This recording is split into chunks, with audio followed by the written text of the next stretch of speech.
नमस्कार साथियों। KVS TGT Hindi की श्रृंखला में मैं वीरेंद्र बीटेक क्लासेस की तरफ से आप सभी का स्वागत करता हूँ। हम लोग पढ़ रहे हैं बाल राम कथा। उसमें आज जो अध्याय है उसका नाम है चित्रकूट में भरत। तो चलिए शुरू करते हैं। भरत केकय राज्य में थे, अपने ननिहाल में।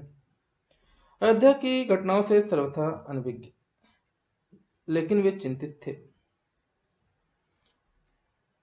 उन्होंने एक सपना देखा, उसका अर्थ पूरी तरीके से समझ नहीं पा रहे थे। संगी साथियों से बातचीत में उन्होंने कहा, मैं नहीं जानता कि उसका अर्थ क्या है, पर सपने से मुझे डर लगने लगा है। मैंने देखा कि समुद्र सूख गया है, चंद्रमा धरती पर गिरे पड़े हैं, वृक्ष सूख गए हैं। एक राक्षसी पिताजी को खींच कर ले जा रही है। वे रथ पर बैठे हैं, रथ गधे खींच रहे हैं। जिस समय भरत मित्रों को अपना सपना सुना रहे थे, ठीक उसी समय अयोध्या से घुड़सवार दूत वहां पहुंचे। घुड़सवारों ने छोटा रास्ता चुना था जल्दी पहुंचने के लिए। भरत को संदेश मिला, वे तत्काल अयोध्या जाने के लिए तैयार हो गए।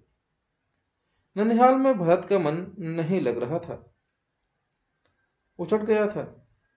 वे अयोध्या पहुंचने को उतावले थे। केकयराज ने भरत को विदा किया, 100 रथों और सेना के साथ। उन्हें घुड़सवारों से अधिक समय लगा, लंबा रास्ता पकड़ना पड़ा। सेना और रथ खेतों से होकर नहीं जा सकते थे। वे 8 दिन बाद अयोध्या पहुंचे, नदी पर्वत लांघते थके हुए और चिंतित। अयोध्या नगरी को दूर से देखा। नगर उन्हें सामान्य नहीं लगा, बदला बदला सा था। अनिष्ट की आशंका उनके मन में गहरी हो गई। यह मेरी अयोध्या नहीं है, क्या हो गया है इसे? उन्होंने पूछा। सड़कें सूनी हैं, बाग बगीचे उदास हैं, सभी लोग कहाँ हैं? वह तुमुल नाद कहाँ है? पक्षी भी कलरव नहीं कर रहे। इतनी चुप्पी क्यों? किसी के भरत के प्रश्नों का उत्तर नहीं दिया। नगर पहुंचते ही भरत सीधे राजभवन गए, महाराज दशरथ के प्रसाद की ओर। महाराज वहां नहीं थे। वे फिर कैकेयी के महल की ओर बढ़े। मां ने आगे बढ़कर पुत्रों को गले लगा लिया, परंतु भरत की आंखें पिता को ढूंढ रही थी। उन्होंने मां से पूछा, पुत्र तुम्हारे पिता चले गए हैं, वहां जहां एक दिन सबको जाना है। उनका निधन हो गया है। भरत यह सुनते ही शोक में डूब गए, पछाड़ खाकर गिर पड़े, विलाप करने लगे। मां कैकेयी ने उन्हें उठाया, धाधा बंधाया, कहा, उठो पुत्र, यशस्वी कुमार शोक नहीं करते। तुम्हारा इस प्रकार का दुखी होना उचित नहीं है। राजगुरु के विरुद्ध है, अपने को संभालो। क्या से क्या हो गया यह भरत यह मानकर चल रहे थे कि पिता राज्याभिषेक की तैयारियां करने में व्यस्त होंगे। सब कुछ उल्टा हो गया। उन्होंने मेरे लिए कोई संदेश दिया? भरत ने पूछा। नहीं। अंतिम समय में उन्होंने मुंह से केवल 3 शब्द निकले, हे राम, हे सीता, हे लक्ष्मण। तुम्हारे लिए कुछ नहीं कहा। भरत व्याकुल थे, विकलता बढ़ी ही जा रही थी। वह तुरंत राम के पास जाना चाहते थे। महाराज ने उन्हें वनवास दे दिया है, 14 वर्ष के लिए। सीता और लक्ष्मण भी राम के साथ गए हैं। कैकेयी ने भरत का मुंह पढ़ते हुए कहा। वह जानते थे कि भरत यहां से सीधे राम के पास ही जाएंगे, परंतु वनवास क्यों? भ्राता राम से कोई अपराध हुआ? राम से कोई अपराध नहीं किया। महाराज ने उन्हें दंड भी नहीं दिया। इसके लिए महाराज से दशरथ से प्रार्थना मैंने की थी। मतलब कैकेयी ने कहा कि मैंने महाराज दशरथ से प्रार्थना की थी। मुझे तुम्हारे हित में यही उचित लगा, मैं तुम्हारा अहित नहीं देख सकती थी। कैकेयी ने कहा। वरदान की पूरी कथा सुनाते हुए उन्होंने कहा, उठो पुत्र, राजगद्दी संभालो। अयोध्या का निष्कंटक राज्य अब तुम्हारा है। भरत अपना क्रोध रोक नहीं सके, चीख पड़े, यह तुमने क्या किया माते? ऐसा अनर्थ, घोर अपराध, अपराधिनी हो तुम। और तुम्हें जाना चाहिए था, राम को नहीं। मेरे लिए यह राज्य अर्थहीन है। पिता को खोकर, भाई से बिछड़कर नहीं चाहिए मुझे ऐसा राज्य। इस बीच मंत्रीगण और सभासद भी वहां आ गए। भरत बोलते रहे, तुमने पाप किया है माते। इतना साहस कहां से आया तुममें? किसने तुम्हारी बुद्धि भ्रष्ट की? किसने पढ़ाया? यह अपराध अक्षम्य है। मैं राजपद नहीं ग्रहण करूंगा। तुमने ऐसा सोचा कैसे? सभासदों की ओर मुड़ते ही भरत ने हाथ जोड़कर कहा, आप भी सुन लें, मेरी माँ ने जो किया है उसमें मेरा कोई हाथ नहीं है। मैं राम की सौगंध खाकर कहता हूँ, मैं राम के पास जाऊंगा, उन्हें मना कर लाऊंगा, प्रार्थना करूंगा कि वे गद्दी संभाल लें, मैं दास बनकर रहूंगा। भरत बहुत उत्तेजित हो गए थे, स्वयं पर नियंत्रण नहीं रख सके, बोलते बोलते उनकी सांस फूलने लगी। वे चकरा कर धरती पर गिर पड़े। सूर्यपुर लौटे तो भरत रानी कौशल्या के महल में की ओर चल पड़े। उनसे लिपट कर बच्चों की तरह बिलख कर रोए, उनके चरणों में गिर पड़े। कौशल्या आहत थे, उन्होंने कहा, पुत्र, तुम्हारी मनोकामना पूरी हुई, तुम जो चाहते थे हो गया। राम अब जंगल में है, अयोध्या का राज तुम्हारा है। मुझे बस एक दुख है, कैकेयी ने राज लेने का जो तरीका अपनाया वह अनुचित था, निर्मम था। तुम राज करो पुत्र, पर मुझ पर एक दया करो, मुझे राम के पास भिजवा दो।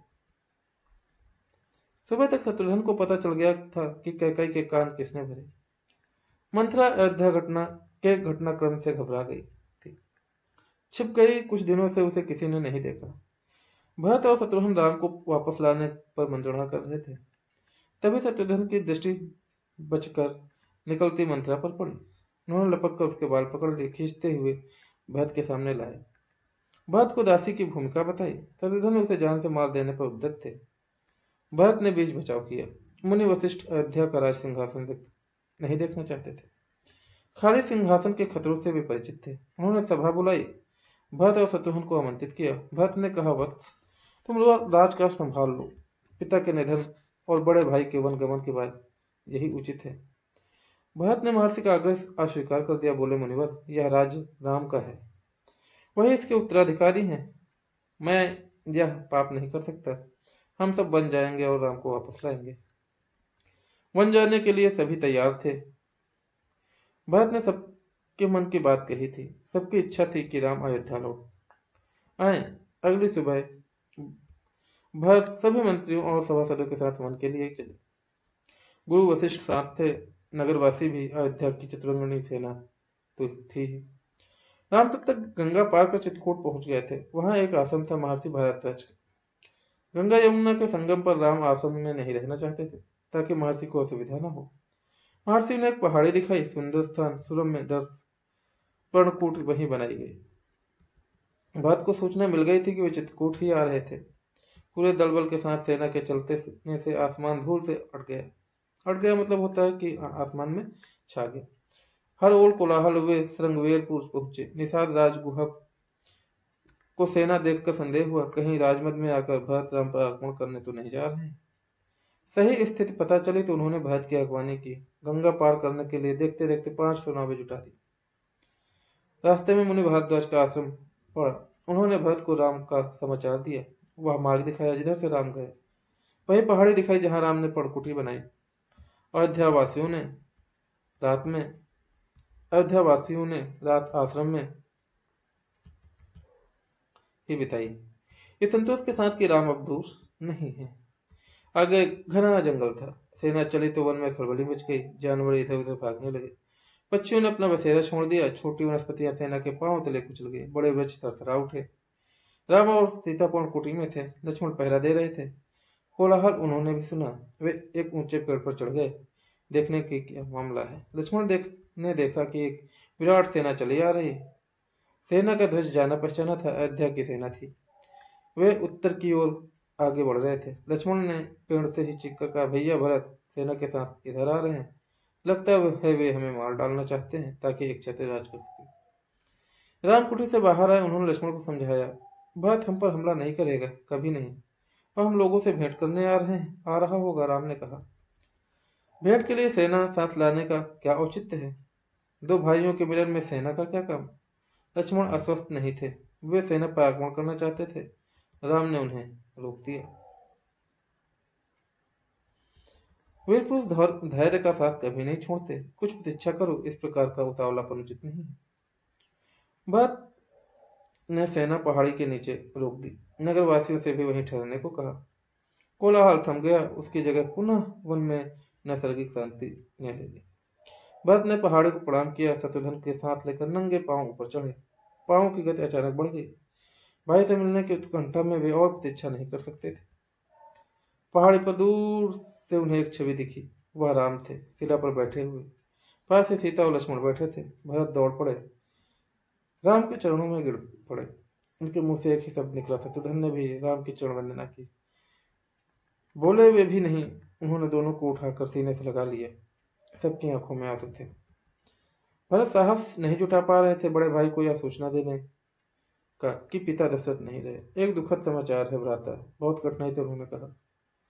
पिता दशरथ नहीं रहे। आपके आने के छठे दिन दुख में प्राण त्याग दिए। राम सन्न रह गए और शोक में डूब गए। राम को पता चला कि भरत के साथ केवल सेना नहीं आई है, नगरवासी आए हैं, गुरुजन हैं, माता हैं, कैकेयी भी। राम लक्ष्मण पहाड़ी से उतरकर उनसे भेंट करने आए। सबसे स्नेह से मिले। सीता को तपस्विनी के वेश में देखकर माता दुखी हुई। राम ने कैकेयी को प्रणाम किया। सहज भाव से कैकेयी मन ही मन पछता रही थी। अगले दिन भरत ने राम से राजगृह का आग्रह किया, समझाया, विनती की, अयोध्या लौट चले। राम इसके लिए तैयार नहीं हुए। पिता की आज्ञा का पालन अनिवार्य है। पिता की मृत्यु के बाद मैं उनका वचन नहीं तोड़ सकता। भरत को राजकाज समझाया, कहा कि अब तुम ही गद्दी संभालो, यह पिता की आज्ञा है। राम भरत संवाद के समय मंत्री और सभासद वहां उपस्थित थे, मुनि वशिष्ठ भी। भरत बार बार राम से लौटने का आग्रह करते रहे। राम हर बार पूरी विनम्रता और दृढ़ता के साथ इसे स्वीकार करते। महर्षि वशिष्ठ ने कहा, राम, रघुकुल की परंपरा में राजा ज्येष्ठ पुत्र ही होता है। तुम्हें अयोध्या लौटकर अपना दायित्व निभाना चाहिए। इसी में कुल का मान है। राम ने बहुत संयत स्वर में कहा, संयत स्वर से में कहा, चाहे चंद्रमा अपनी चमक छोड़ दे, सूर्य पानी की तरह ठंडा हो जाए, हिमालय शीतल न रहे, समुद्र की मर्यादा भंग हो जाए, परंतु मैं पिता की आज्ञा से विरत नहीं हो सकता। मैं उन्हीं की आज्ञा से बनाया हूँ। उन्हीं की आज्ञा से भरत को राजगद्दी संभालनी चाहिए। राम किसी तरह लौटने को तैयार नहीं हुए। भरत के चेहरे पर निराशा के भाव थे। वे विफल हो गए थे राम को मनाने में। आप नहीं लौटेंगे तो मैं भी खाली हाथ नहीं जाऊंगा। आप मुझे अपनी खड़ाऊ दे दें, मैं 14 वर्ष उसी की आज्ञा से राजकाज चलाऊंगा। भरत का यह आग्रह राम ने स्वीकार कर लिया। अपनी खड़ाऊ दे दी। भरत ने खड़ाऊ को माथे पर लगाया और कहा, 14 वर्ष तक अयोध्या इन चरण पादुकाओं का शासन रहेगा। सबको प्रणाम कर राम ने उन्हें चित्रकूट से विदा किया। राम की चरण पादुकाओं को एक सुसज्जित हाथी पर रखा गया। प्रतिहारी उस पर चावल डुलाते रहे। अयोध्या पहुंचकर भरत ने पादुका पूजन किया। कहा, ये पादुकाएं राम की धरोहर है। मैं इनकी रक्षा करूंगा, इनकी गरिमा को आंच नहीं आने दूंगा। भरत अयोध्या में कभी नहीं तपस्वी के वस्त्र पहने नंदीग्राम चले गए। जाते समय उन्होंने कहा, मेरी अब केवल एक इच्छा है, इन पादुकाओं को उन चरणों में देखूं जहां इन्हें होना चाहिए। मैं राम को लौटने की प्रतीक्षा करूंगा 14 वर्ष। तो इस तरीके से ये पार्ट भी खत्म होता है। मिलेंगे नए वीडियो के साथ में। जो लोग चैनल पर पहली बार हैं, चैनल को सब्सक्राइब कर लें, लाइक शेयर करते चलें।